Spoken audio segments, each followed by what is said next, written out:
Buenas tardes, profesor. Junto con mis compañeras Luisa Fernanda López, María José Suárez, Alexandra Ortiz y Víctor Chilama realizaremos un análisis sobre formulaciones de sistemas de dosificación líquidos no estériles, con el objetivo de evaluar la factibilidad de cada uno de los componentes dentro de la formulación, la estabilidad, los procesos farmacotécnicos y los costos.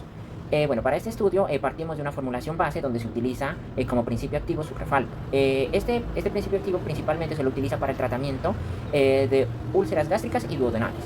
Bueno, en esta formulación base se trabaja con sucralfato, sacarosa, glicerina, alcohol y como solvente agua.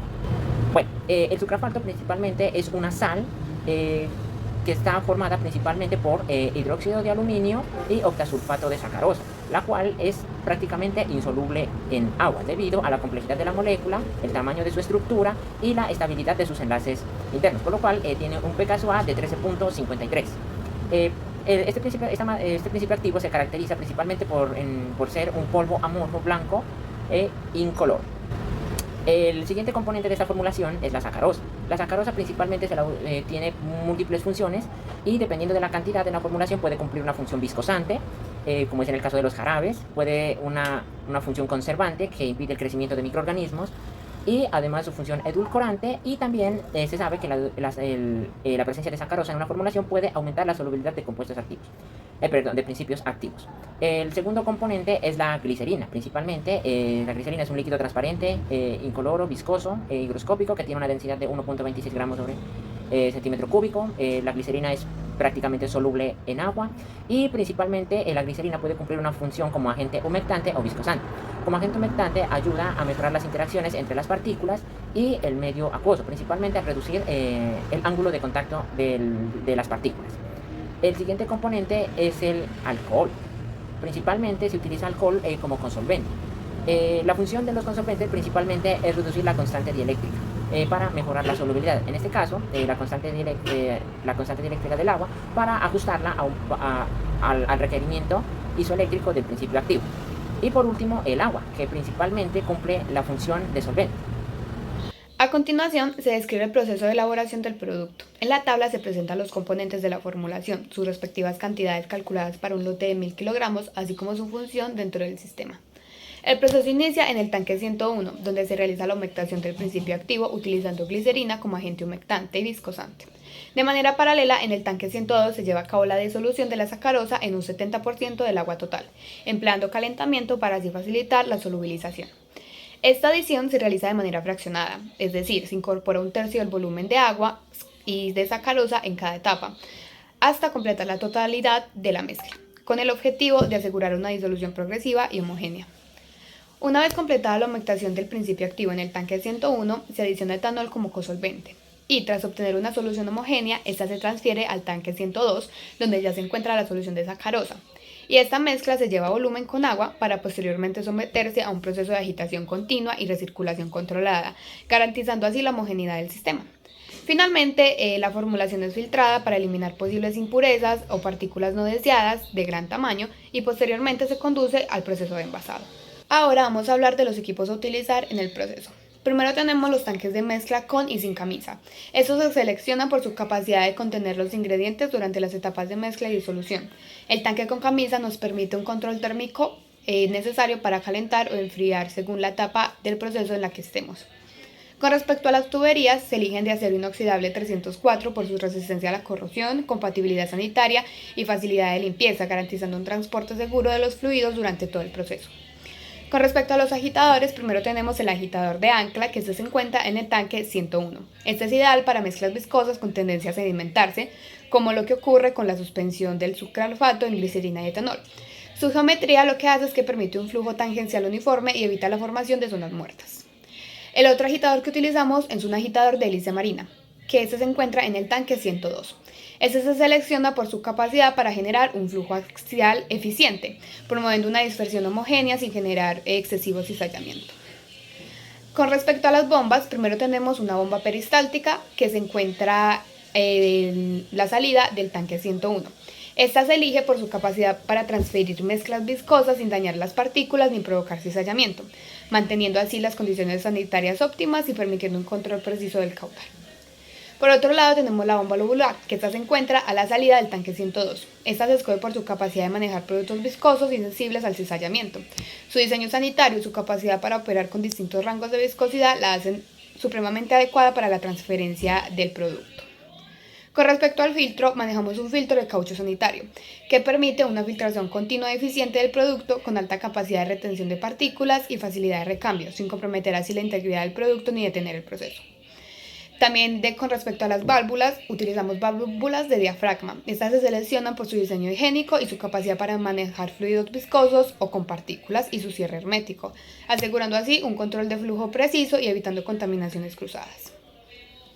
Por último, esta formulación base no resulta viable ni eficiente como suspensión farmacéutica, ya que carece de componentes fundamentales que garanticen su estabilidad física y aceptabilidad. En primer lugar, carece de un verdadero agente suspensor que mantenga el sucralfato disperso a lo largo de la vida útil. No incluye un sistema tamponador que garantice estabilidad de pH, ni contempla correctores organolépticos adicionales como saborizantes o edulcorantes que mejoren la aceptabilidad del producto, entre otras cosas. Por eso, más adelante se propondrán mejoras en la formulación. Para la determinación del pH necesitamos varios datos. En primer lugar, lo que es la densidad del jarabe, que utilizamos una densidad general de 1,36 gramos sobre mililitro, y con ello hallamos el volumen total del jarabe, teniendo en cuenta los 100 gramos que nos daban al inicio de la formulación. También necesitamos la solubilidad del sucralfato, que de hecho es muy poca, y el peso molecular, que encontramos varios datos, pero elegimos el que mejor resultados nos arrojaba. Ahora, con ello hallamos el sucralfato disuelto y las moles disueltas de sucralfato, y finalmente hallamos la concentración de sucralfato disuelto en este volumen total, que nos dio 0,3673 por 10 a la menos 3 mol litro. Ahora, después hallamos lo que es el Kb por medio del pKa de 13,53 que ya encontramos en la literatura, que en términos de pKb es 0,47 y que finalmente el Kb sería de 0,34. En la parte derecha de la diapositiva podemos ver una ecuación planteada como un equilibrio. Esto nos permite determinar en términos de concentraciones lo que es el Kb, ya que tenemos entonces que la base protonada por los iones OH dividido en la concentración de la base inicial. Esto lo determinamos porque el sucralfato tiene iones aluminios asociados a OH, de tal forma que finalmente nos da que x al cuadrado es igual a c menos x, siendo c pues la concentración de la base y x pues se desprecia porque es un valor muy pequeño. Finalmente, pues lo que hicimos fue que tomando la ecuación general y teniendo que el coeficiente de actividad sería igual a 1, teniendo en cuenta un comportamiento ideal, nos daría dos valores, uno positivo y uno negativo, de la concentración de los OH. Obviamente elegimos el positivo porque no existen concentraciones negativas, y ya con ello hallamos el pH, restando el antilogarismo de la concentración de los OH hallada a 14, lo que nos dio un pH 10,57. Pero realmente este pH es un pH factible. Bueno, la presencia de sacarosa en altas concentraciones dentro de la formulación farmacéutica influye altamente en lo que es el pH. A pesar de que el sucralfato tiene iones aluminio asociados a iones hidroxilo, en la práctica esta disociación se ve muy afectada. Un factor determinante es lo que es la fuerza iónica al sistema cuando se incorporan solutos no electrolíticos como lo que es la sacarosa. Aunque la sacarosa no se disocia como una sal, su alta concentración modifica las propiedades del medio y afecta el equilibrio ácido-base al alterar la presencia de lo que es la distribución de los iones presentes y disminuye su actividad efectiva. Además, también tenemos que la sacarosa disminuye la concentración eléctrica del medio, que es 80 en este caso, solamente teniendo en cuenta el agua, lo cual reduce la capacidad de solvente de estabilizar los iones cargados, de tal forma que provoca una menor disociación de las especies iónicas del grupo hidroxilo del sucralfato. Y finalmente tenemos también lo que es el concepto de la viscosidad, que es la resistencia al flujo, lo que se traduce en lo que disminuye la movilidad iónica, aumentando la interacción entre los iones y su entorno, lo que también contribuye a la disminución del pH observable. Además, otro aspecto relevante es lo que es el concepto de agua libre. En soluciones altamente concentradas en sacarosa, gran parte de esta agua queda atrapada en interacciones físico-químicas con las moléculas del azúcar y no está disponible como solvente libre para procesos de ionización de solución, en este caso el sucralfato. Y queda entonces de tal forma menos agua libre para interaccionar con el sucralfato, lo que reduce su contribución alcalina al sistema. Como consecuencia de todos esos factores, lo que hace es que el sucralfato no logra disolverse completamente y libera pues, los iones OH de forma mínima, lo cual se traduce pues, en un pH final menos alcalino, de hecho más bien neutro, y teniendo en cuenta que no está en condiciones ideales, pero se garantiza pues lo que es su funcionamiento. ¿Por qué? Porque es que el sucralfato se necesita que al entrar en contacto con medio ácido, como lo que es el ácido clorhídrico estomacal, se convierte como en una especie de gel que cubre la mucosa gástrica y protege pues de las úlceras. El uso de ciclohexadinas en formulaciones farmacéuticas es muy común debido a que hay sustancias que no son solubles en solventes polares, entonces al almacenarse dentro de las cavidades de las ciclohexadinas es posible que estas sustancias tengan posteriormente una alta solubilidad. En el caso singular del sucralfato, las ciclohexadinas de tipo comercial, que son alfa, beta y gamma, no poseen el tamaño suficiente para almacenarla debido a que almacenan moléculas de 100 a 800 Dalton y el sucralfato posee un tamaño de 1576 Dalton. El uso de los surfactantes dentro de una formulación farmacéutica es mucho más común que el de las ciclohexadinas debido a que poseen una versatilidad funcional y un costo mucho menor. En el caso de las siguientes dos formulaciones que voy a presentar, voy a tener en cuenta que los valores de cantidad de peso de sucralfato, del aromatizante y del colorante van a ser estándar. En el caso de la formulación 1 usaremos metilcelulosa como viscosante, SPAM como solubilizante, TUIN 20 como humectante, glicerina como humectante, sorbitol al 70% como edulcorante, metilparabeno y propilparabeno como conservantes y el agua como el medio en la cantidad suficiente para completar la formulación. Para el proceso de la formulación 1 vamos a seguir los siguientes pasos.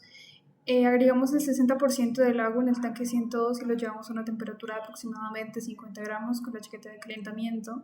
Adicionamos en el tanque, cuando ya esté suficientemente caliente, la cantidad total de metilparabeno y propilparabeno.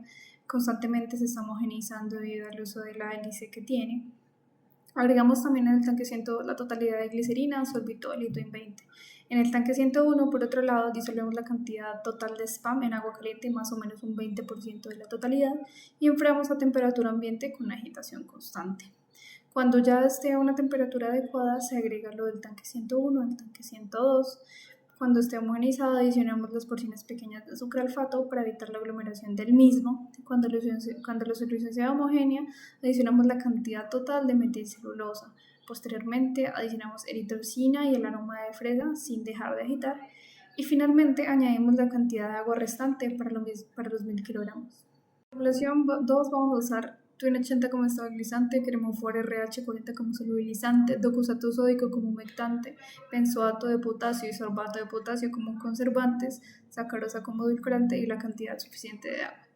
En formulación 2 vamos a seguir una metodología muy similar. Por ello agregamos el 60% de agua en el tanque 102 y lo llevamos a una temperatura de más o menos 50 grados con la chaqueta de calentamiento. Posteriormente adicionamos la totalidad de los conservantes, o sea el sorbato de potasio y el benzoato de potasio.